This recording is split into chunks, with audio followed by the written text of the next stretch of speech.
Daniel Markham had built an impressive career at Hartson Manufacturing before most people his age had even reached their professional stride.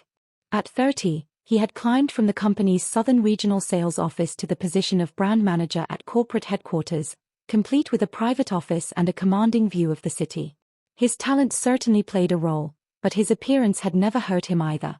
Standing 6 feet 3 inches tall, Daniel was hard to overlook. His sandy-brown hair, easygoing smile, and remarkably perfect teeth made him particularly effective with clients. People simply liked him. That charm extended beyond the workplace, too. Although he wasn't exactly known as a ladies' man, he'd accumulated his share of broken hearts and was currently doing his best to maintain his cherished independence from 3 women who had romantic designs on him. There was one rule Daniel took seriously: never date someone from work. Morning, Hannah. He entered the office shortly after 9, greeting his assistant with his usual smile. Hannah Cooper glanced up from the mountain of emails occupying her morning. Morning, boss. You look unusually cheerful. Something good happen? Could be, Daniel replied with a grin. He swiped his security card and stepped into his office. For a moment, however, his expression changed. His gaze traveled around the familiar room before he settled into his chair behind the large oak desk.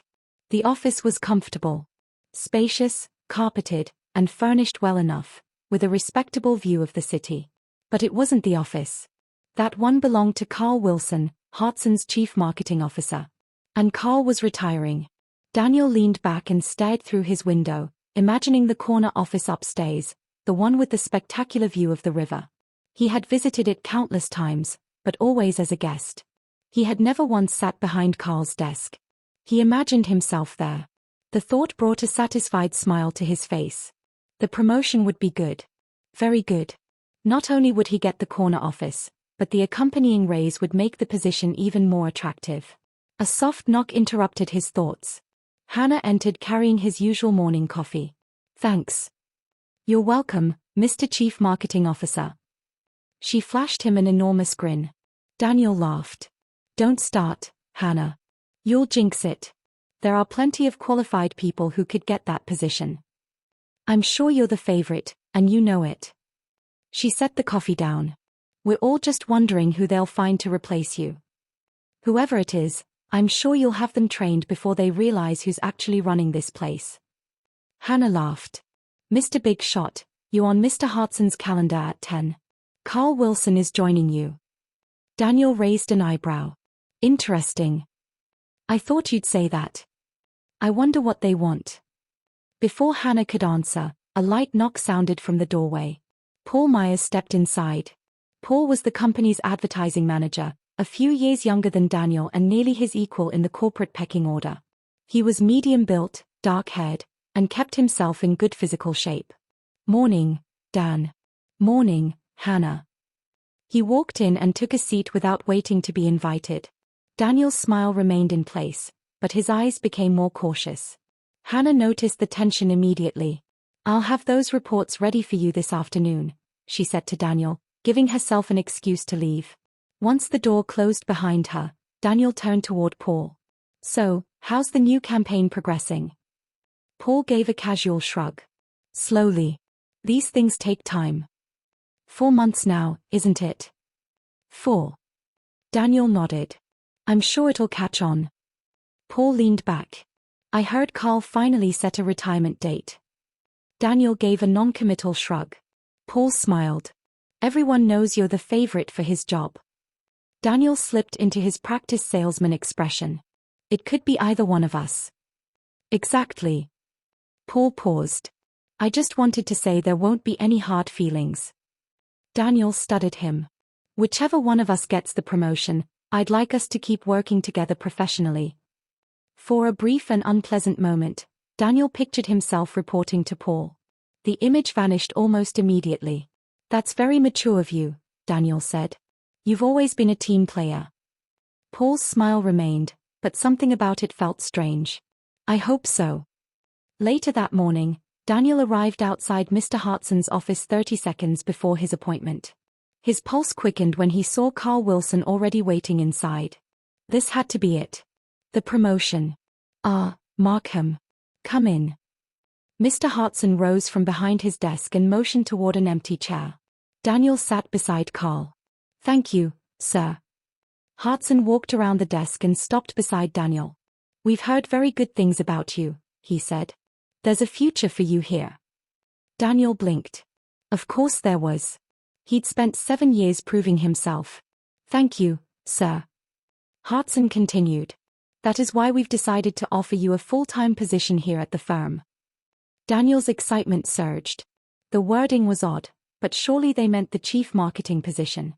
"Whatever is best for the company, sir." Hartson smiled approvingly. "That's exactly the attitude we need. With that kind of dedication, there's no telling how far you'll go."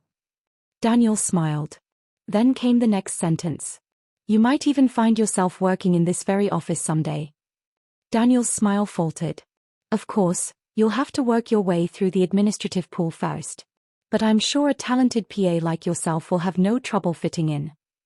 Carl Wilson leaned forward and gave Daniel a congratulatory pat on the knee. "We see big things ahead for you, young lady." Daniel stared at him.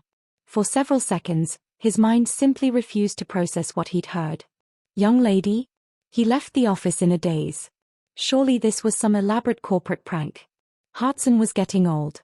Carl wasn't exactly young either. Maybe this was some kind of hazing ritual.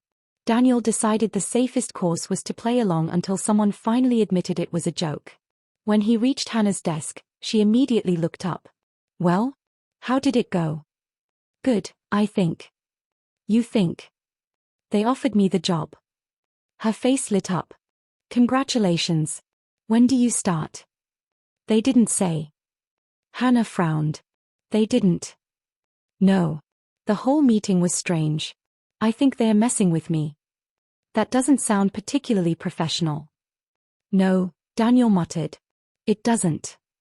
He swiped his security card at his office door. A red light flashed. He tried again. Red. Again. Still red. For God's sake. Hannah came over. "Let me try." She swiped her card. The light immediately turned green. The door opened. Daniel stared at his useless card. It was working everywhere else. "Probably one of those new lock glitches," Hannah said. "I'll put in a maintenance request." "Thanks." Daniel returned to his desk, trying to forget the bizarre meeting. For the remainder of the day, everything appeared normal. Almost. An email arrived inviting him to a new employee orientation. Daniel barely glanced at it. Assuming it was a company-wide notification, he deleted it. The following morning, however, the strange events continued. A technician was working on the electronic lock outside Daniel's office. He watched as the technician tested the door with a security card. Green. The door opened. Daniel tried his own card. Red. "Looks like the problem is your card," the technician said. "But my card works everywhere else." The technician shrugged. "You'll need to have the permissions reloaded. Otherwise, this door isn't going to recognize you." Daniel stared after him. Something was seriously wrong. "Hannah," he called, "can you let me into my office?" He headed downstairs to IT. At the help desk, a clerk examined his records. "Here's the problem." "What?" "You're listed as a new accession without permissions." Daniel stared at him. "I'm sorry." "New hire. New promotion. Something like that. I need access to my own office." The clerk shook his head. "You aren't assigned to an office." Daniel's patience was rapidly disappearing. "And? You aren't even in the corporate hierarchy."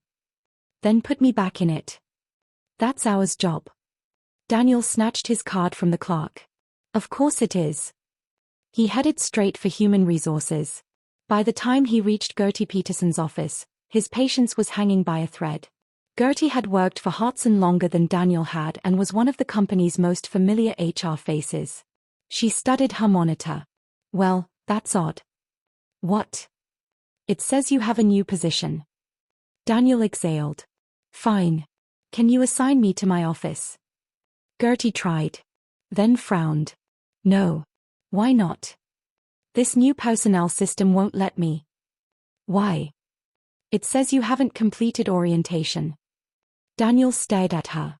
"I've been here 7 years." I know. You personally processed me when I joined. I remember. Gertie clicked several more times. Now you've been locked out completely. Daniel closed his eyes. Can you fix it? Apparently not. She handed his card back.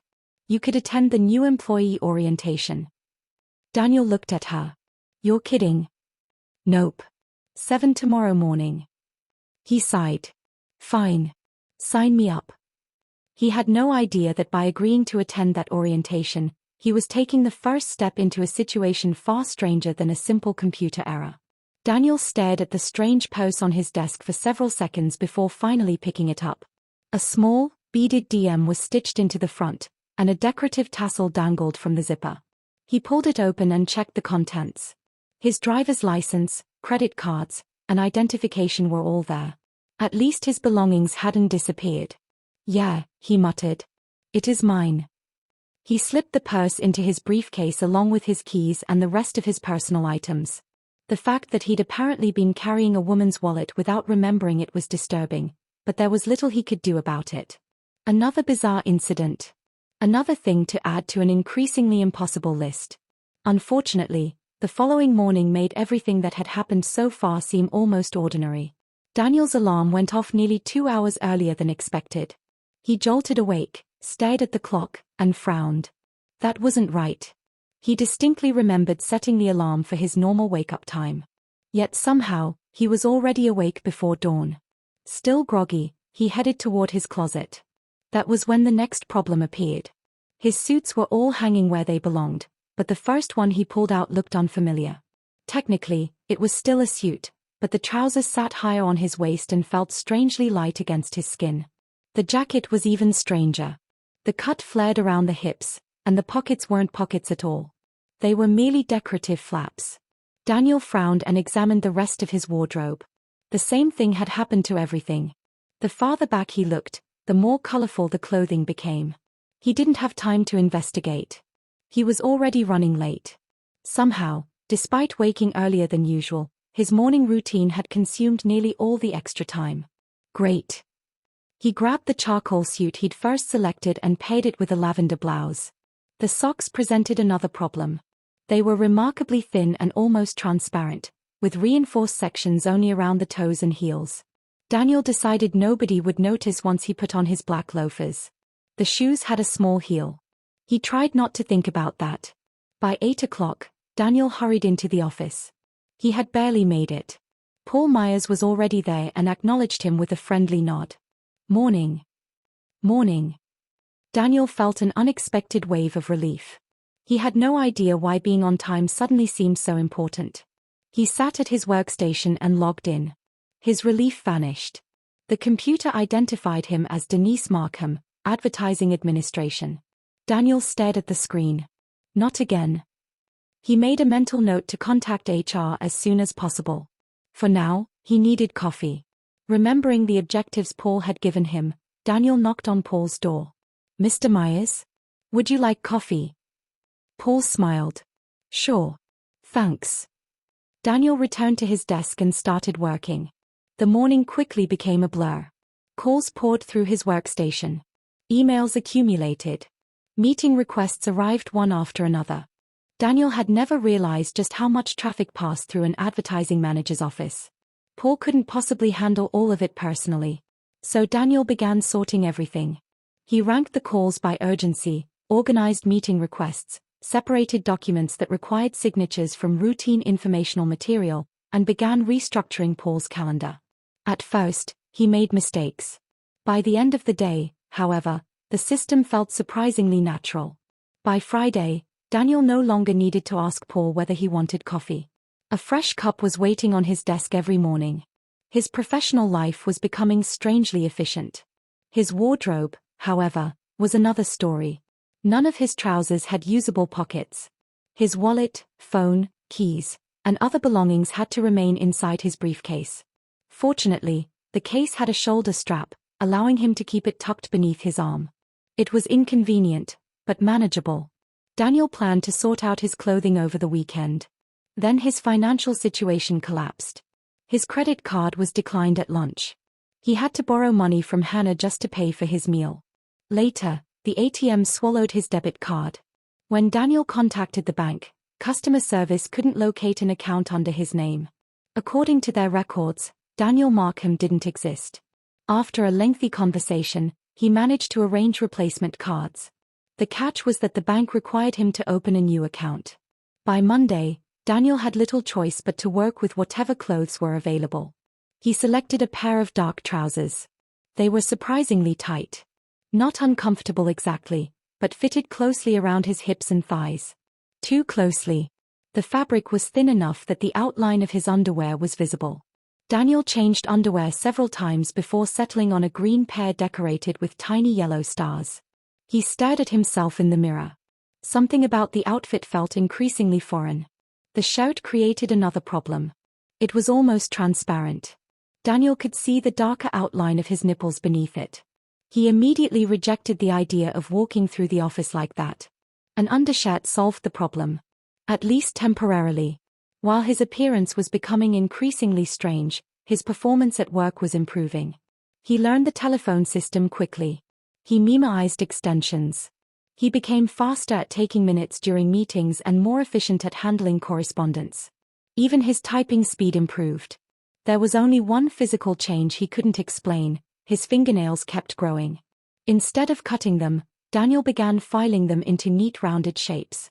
Somehow, he liked them that way.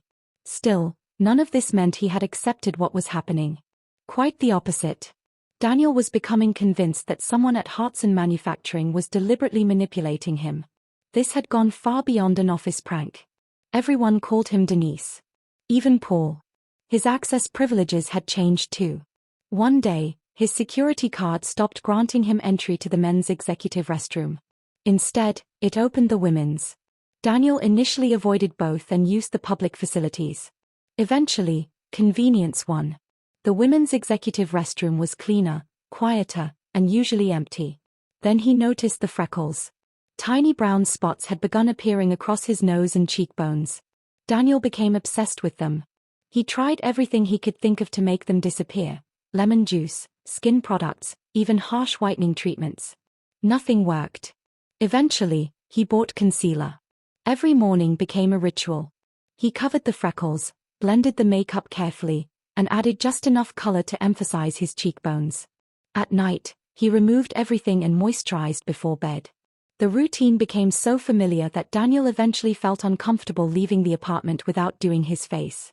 His professional routine was equally established. He arrived early. He prepared Paul's coffee. While it brewed, he reviewed messages, organized meeting requests, and prepared the advertising manager's schedule. He attended meetings, took notes, handled calls, copied documents, and ordered supplies. Monthly sales meetings required additional preparation. Daniel compiled regional sales figures into presentations, prepared handouts, arranged the conference room, and set up video calls for representatives working remotely. He became remarkably good at it. The quarterly board meeting was different. His responsibilities there were minimal. Paul only needed him to ensure everything was ready and take notes during the proceedings. Yet the room itself bothered Daniel. It seemed larger than he remembered. More importantly, his chair was positioned farther from the main table than it had been in the past. He tried not to dwell on it. Travel was worse. Paul frequently had to attend advertising events outside the city, which meant Daniel was responsible for arranging flights, hotels, transportation, and reimbursement paperwork. He also traveled with Paul. The actual work wasn't difficult.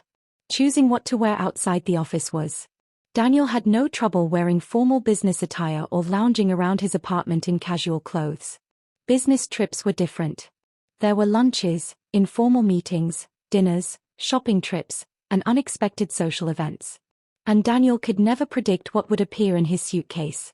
Once, every shirt he'd packed had an oddly feminine collar. Another time, he somehow ended up with 2 checked bags for a single overnight trip. During another trip, his only casual clothes were shorts and t-shirts.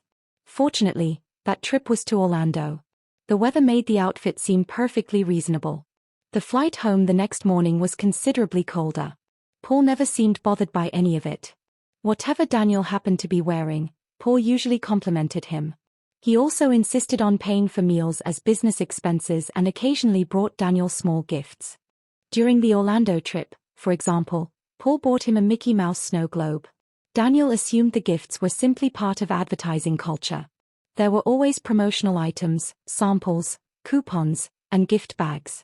Some gifts, however, were far too expensive to explain away as promotional merchandise. A Louis Vuitton handbag was one example. Flowers delivered on his birthday were another. Daniel appreciated the flowers, especially because his financial situation had become increasingly desperate. The bank account belonging to Denise Markham was barely keeping him afloat. His paycheck as a new administrative assistant was nowhere near what he'd earned as a brand manager. He had accumulated debt on several Denise-branded credit cards and nearly missed his rent payment. Paul had to lend him money. The reduced income also meant Daniel was eating less. Oddly, he didn't entirely hate that. He'd become increasingly worried about his weight. His scale confirmed that he was losing pounds. His clothing seemed to fit more closely every week, outlining his body instead of hanging loosely from it. The changes were becoming impossible to ignore. Then came the Atlanta trip.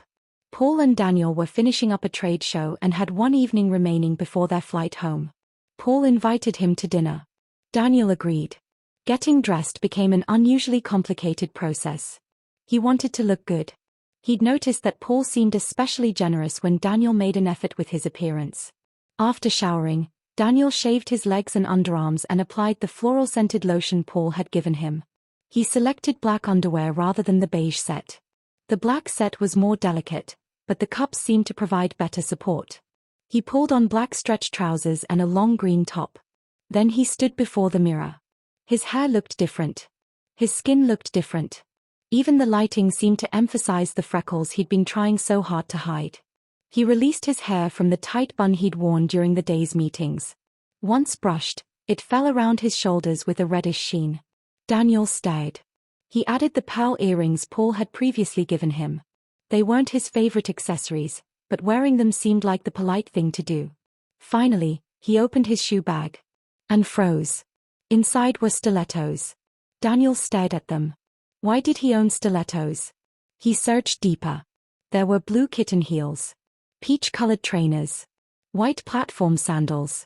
2 additional pairs of extremely high heels. Daniel's confusion turned into genuine alarm. These were women's shoes. But this was his bag. And he was a man. Wasn't he?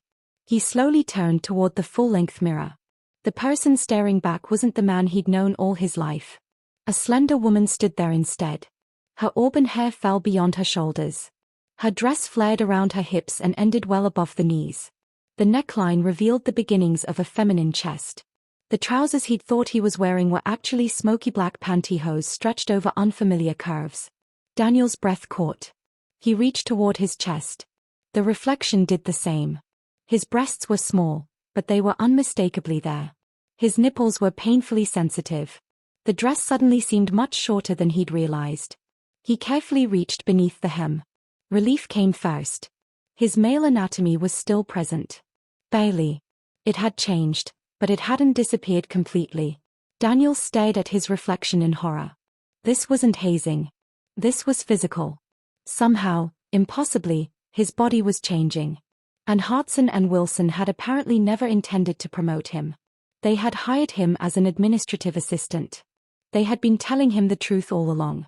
Daniel's thoughts raced. Were they giving him hormones? Was someone secretly drugging him? Before he could think of an answer, his phone buzzed. A message from Paul. "I'm downstairs." Daniel had almost forgotten about him. Perhaps Paul could help.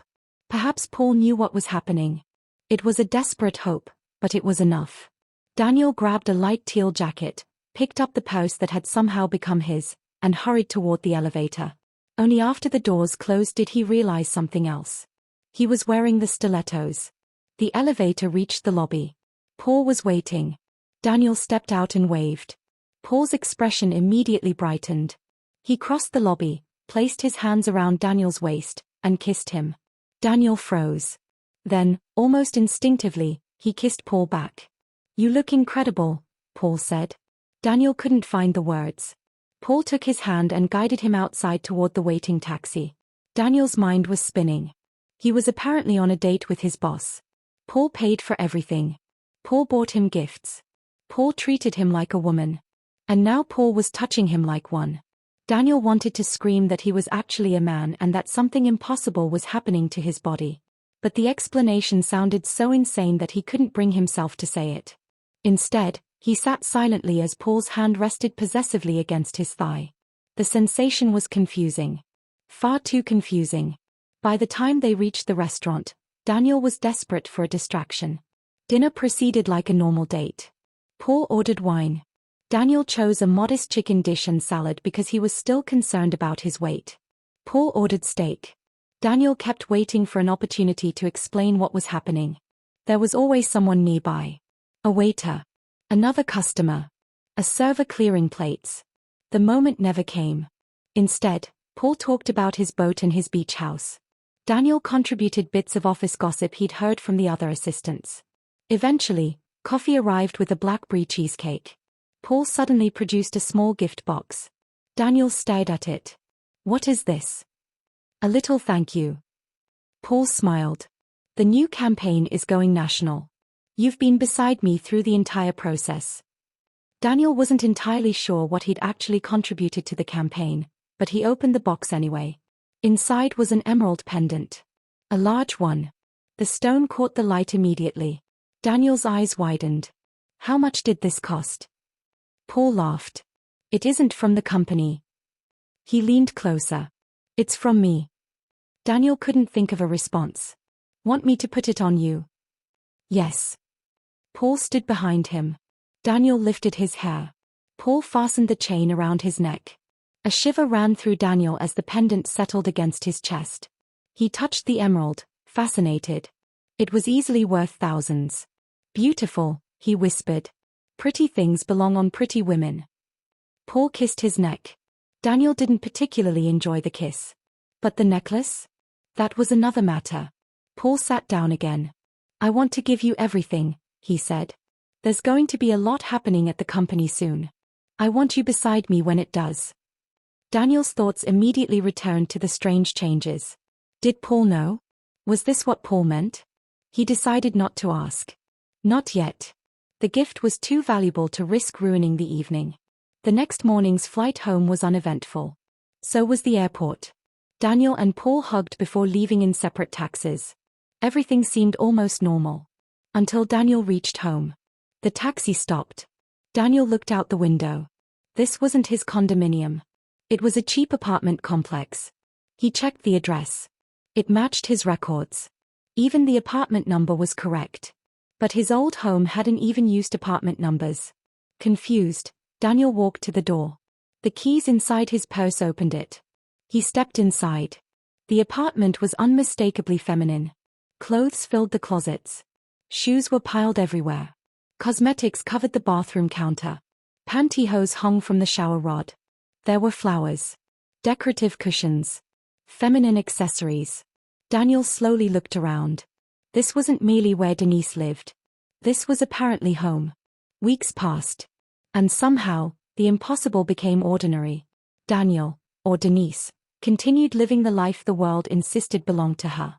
A single woman. An administrative assistant. Paul Myers's employee.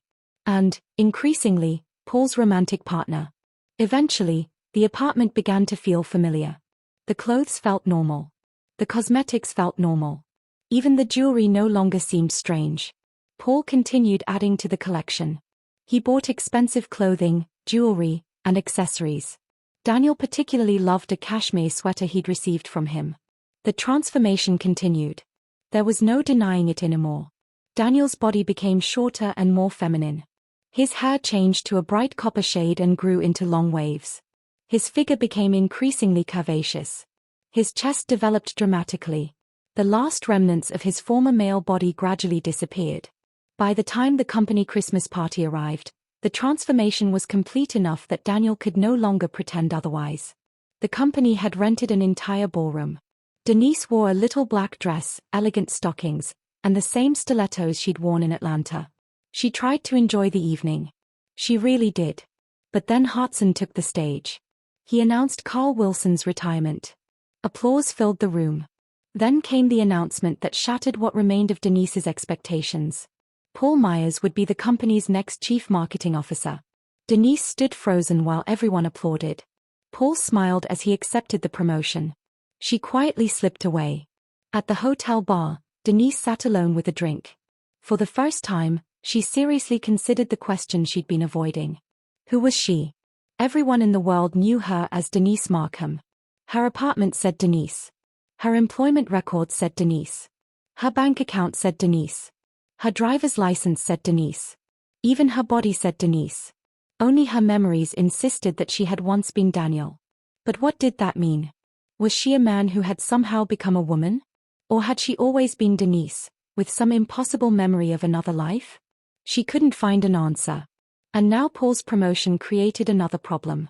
The chief marketing officer already had an administrative assistant. Where did that leave Denise? She could remain an assistant to the next advertising manager. Then the next. And the next. She could spend decades climbing no higher, eventually becoming an elderly administrative assistant in a cheap apartment. Unless she found another option. Denise reached into her purse and touched the hotel key Paul had given her. She understood exactly what he wanted. A relationship. A physical relationship. She could refuse. But what would she gain? Paul was financially comfortable, ambitious, and headed toward an even more powerful position. And he clearly adored her. Denise began thinking differently. Maybe she didn't need a career. Maybe she needed security. Maybe marrying Paul would solve everything. Mrs. Denise Myers. The thought made her smile. She wouldn't even have to change her initials. And if the marriage eventually failed, she'd still walk away with financial protection. Not the future Daniel Markham had once imagined. But perhaps the future Denise wanted.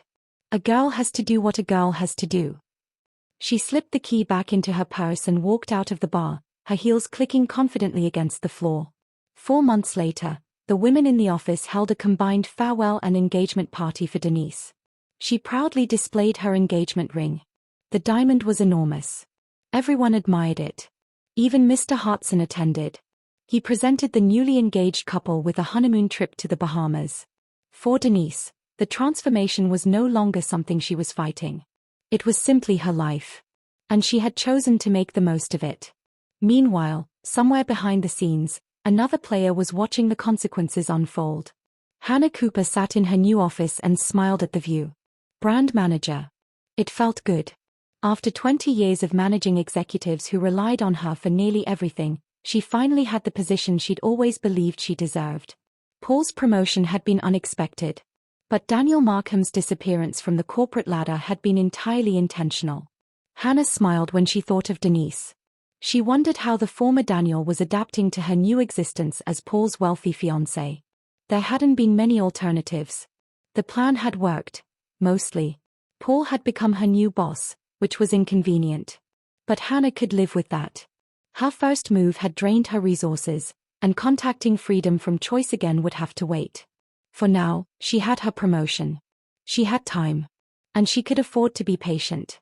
As for Paul and his new bride, Hannah hadn't decided what to do about them yet. But she had plenty of time to figure it out.